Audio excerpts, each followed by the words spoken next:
Hi folks, and welcome to today's video, staying mentally strong during a herniated disc recovery. Now, I make a lot of good content for those folks out there suffering with low back pain problems, such as sciatica nerve pain, herniated discs, bulging discs, lumbar stenosis, lumbar arthritis. If that is you, hit that subscribe button.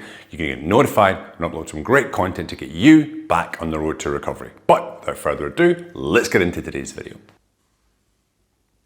So folks, on today's video I want to talk a little bit about the mental struggles of coming back from a lumbar herniated disc. Because it's not just about doing the right exercises or the right stretches, decompression work, etc. It's also about staying mentally strong. And especially this time of year, it's the holiday season, Christmas, etc. My little guys here. So Merry Christmas to those guys who celebrate that. You can do a lot of traveling, you can be sitting in different chairs, visiting family, etc. If you are recovering from a lumbar herniated disc, it can be a stressful time because you've been used to your little routine at home, going to your physio, etc. You're now out of that routine and anguish creeps in, anxiety, you're getting worried about getting injured, etc. We have to acknowledge these mental challenges of recovery, okay? You can be feeling frustrated, as I said, fear of re-injury, impatient sometimes because the progress can be very slow. I know that myself, right? When my own herniated disc journey I've had, it can be very, very frustrating time. And I work with a lot of clients in different parts of the world, and this subject comes up very, very often. It's the time it takes to get little wins, to move forward in your recovery journey. So I'm going to try to touch on some of these things today, give you some strategies you can try to use as well to help you overcome them and work better in your recovery process, okay? So look, you always have to remember, you should be focusing on the things that you can control, that you have control over, okay? You don't have control over how long the process will take sometimes, a lot of these external factors, okay? You are going to have good days, you're going to have bad days, yeah? It isn't a linear process, the recovery journey. There is going to be ups and downs along the way, okay? I can tell you from my own experience, recently I re-injured myself. It's been 18 years. I re-injured myself in March of this year, 2024. I wasn't able to address it right away. I had a lot of travel and stuff. So it's been the last 4 or 5 months I've really been able to get on top of it. And there's been mornings where I woke up and I was like, wow, okay, I'm feeling really good here. There's definitely been a change in my pain levels. That's lasted 5 days, and then there's been a regression where my leg's really weak and stuff, I'm having issues with my leg. That's gone away, and then that lasts, a week or two, then you get a small dip down again, some other pain comes up. So I've experienced it myself. I know what I'm, what I'm going through, what you guys are going through, because I've gone through it myself. Yeah, and this is the second time actually in 18 years. This time is not as bad as the first time, I will admit, but a lot of the same things are happening again, and it's good to let your brain, you say, look, this is a normal part of the process, ups and downs, okay? You'll want to look at the larger overall picture, yeah? So one strategy I like to use, and I'll use for my clients, is you want to set small, achievable goals, okay? You want to break that recovery into smaller chunks, smaller milestones, and celebrate those small successes. Each success, celebrate, okay? Be happy with it.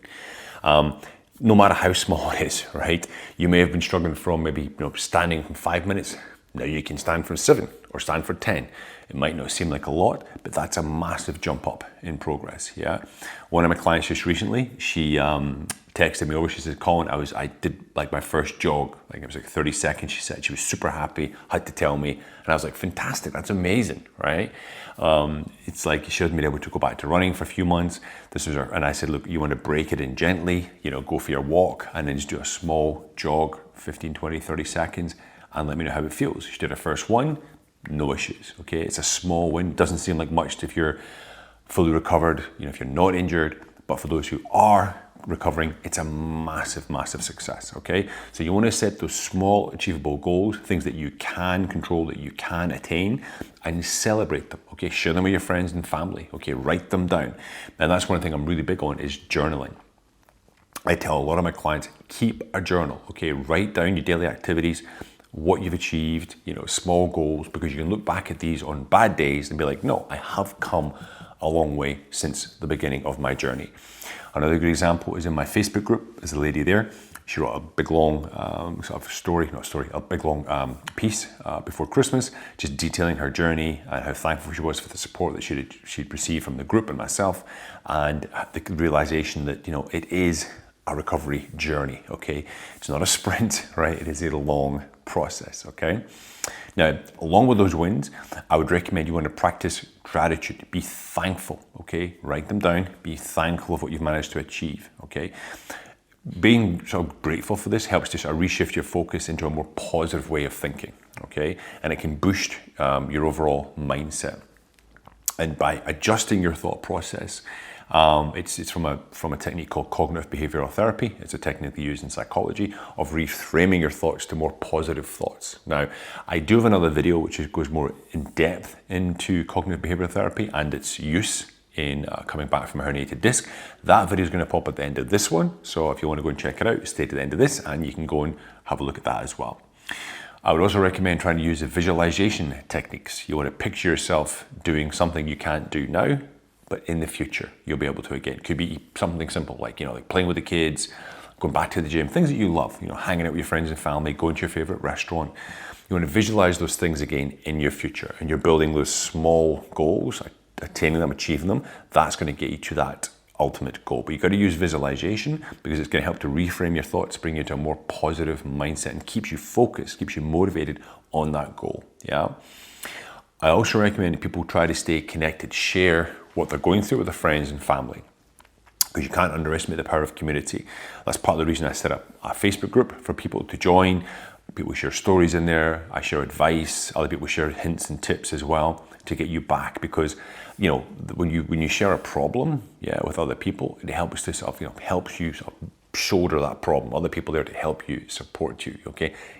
Tell people what you're going through. People are there to help support you. They've been through the same thing themselves. And when you see that, it helps them say, look, hey, they've been through it and they've managed to overcome it. Okay. So it's really, really good to stay connected, to share these problems, to share your journey with other people. So if you want to check out my Facebook group, it's in the description down below. You can go there. It's free to join. Join, introduce yourself, share what you've been through, and all of myself and other people will definitely chip in some advice and comments as well, okay? Now, I know with all these positives in place, you've got your small attainable goals, you've got your community you've joined, you're doing your rehab, setbacks are gonna happen, okay? It's frustrating, but it's just part of the journey. They're a normal part of recovery to have those setbacks, okay? As I just said to you a few weeks ago, myself and my wife, we were moving some boxes around. I was doing some stuff. I was actually packing, and I was doing a lot of bending. I felt good when I was doing it. I didn't actually feel that I was hurting myself or damaging anything, so I was very fluid. Later that day, I had really, really bad pain in my leg. It's to do with referred nerve pain into the front of my thigh, and I did too much. Yeah, and it was a setback. It lasted 2-3 days, and I was back to normal again after that time. But at the time, you're pissed off, you're aggravated, you feel angry, you're frustrated. It's all normal thoughts, okay? Setbacks are a normal part of the journey. But again, I would try to reframe them, and you want to look at those as learning opportunities, okay? Like me, you've overdid some exercise, you've overdid what you were doing. You want to look at it and say, okay, that was too much at this time. I need to adjust how I move. I need to do less repetitions if it was on an exercise. Maybe I need to change that exercise. Maybe I'm not ready for that exercise yet, so you want to change it. So look at them more in a positive reframing way as opposed to a negative way, okay? And again, it goes back to the cognitive behavioral therapy usage, yeah? If during your recovery process, and I know this happens a lot with a lot of people, a lot of my clients, you're getting stressed, especially this time of year, of course, the Christmas time, right? Getting stressed, anxious, okay, just take a moment, rest, take yourself away for a few minutes to a quiet spot, take a seat, close your eyes, and you can do just a very simple breathing technique, okay, that'll help kind of bring you down. And it's simple, there's many different breathing techniques, but the ones that I've used before, I recommend is you basically inhale, so you breathe in for 4 seconds, you hold for a count of 4, and then breathe out for a count of 4.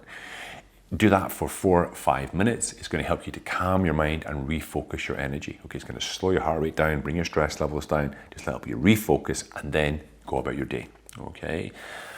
And I'll say again, guys, remember, the recovery journey, it is a journey. It's not a race, okay? I did a video a week or two ago, which was on basically reality versus the internet, of how long it actually takes for recovery to take place. And that's also going to pop up at the end of this one. I suggest you go and check it out, because some of the things you read online are not true. Well, we know that already, right? But it's good to sort of bring it home sometimes, that this journey is long, it will take time, but for the majority of people, they will get there without the need for surgery, and you will be pain-free again, okay? So guys, listen, hope this video has been useful. Hope it's brought some good for you guys that are suffering with lumbar herniated discs. If you do have any questions, comments, please hit me up in the comment section down below. If you do want to talk about your journey, if you have problems with your own recovery right now, you can always book a free advice call with me. That's a link down there. You can grab a call. I won't be working on that until after the new year. Okay, January 8th is the first time that I'm back online again. But please do, if you want to have a chat with me, book a free advice call. Not a problem, okay? Okay guys, listen, I hope you have a really nice, happy new year. Okay, enjoy your New Year's Eve wherever you are in the world. Stay safe, of course. Don't forget to like, share, comment, and of course, subscribe to this channel for more great content. And I'll see you next time. Have a great day.